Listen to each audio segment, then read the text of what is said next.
famous by the time that I was 13. In my mind, this was my reality. Here's the important thing, though. It was that belief that allowed me to take the necessary steps to get there. I fully believe in the power of manifestation and speaking words into reality. But you can't manifest a dream by saying that something is going to happen and then sitting back and waiting.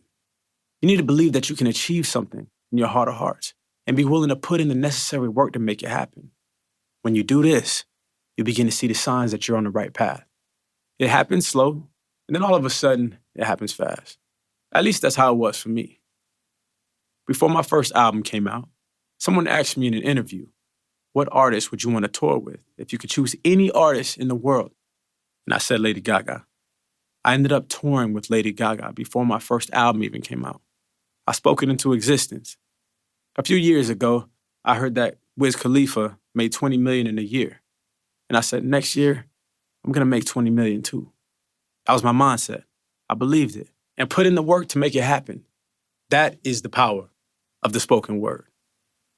The external world believes what you tell it, and your body believes it too. I used to say things like, oh, I'm so blind. I could barely see. I noticed that my vision started to get worse and worse. I used to tell people that I had trouble remembering things. My memory started to deteriorate too. This has gotten more and more intense as the years have gone by, and I've become really careful about what I say.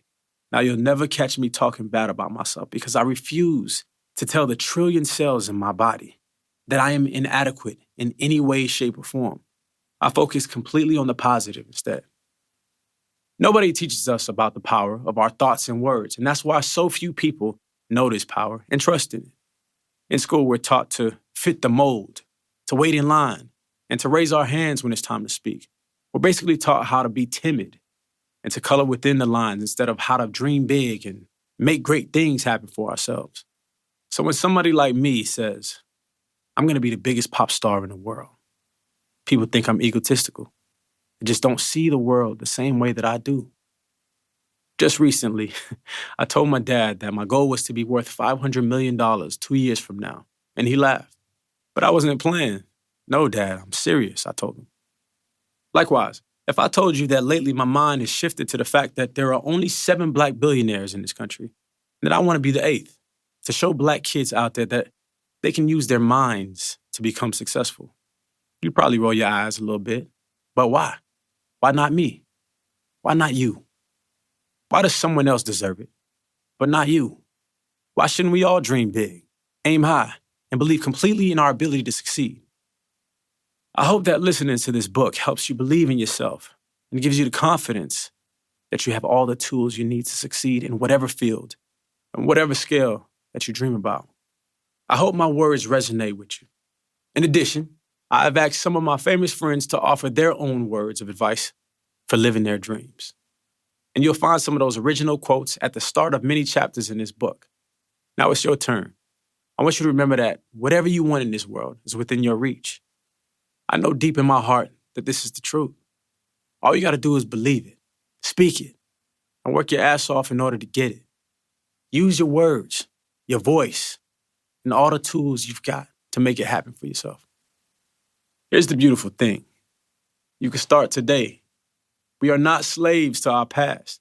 Every day is a fresh start, and we can start our new legacy right here in this moment. Start now. Sing your name out loud and let it ring out around the world. I have no doubt that the sound of whatever you want to hear most will echo right back to you. Your dream is within your reach. Better yourself each day, little by little, and you will soon see positive results for yourself and for others. Will Smith. My day started at 4 a.m. when the clock radio on my nightstand jolted my 14-year-old body awake. I had been up late the night before practicing my vocals, and every cell in my body was screaming for more sleep. But I jumped out of the bed and did not hit snooze. I never do.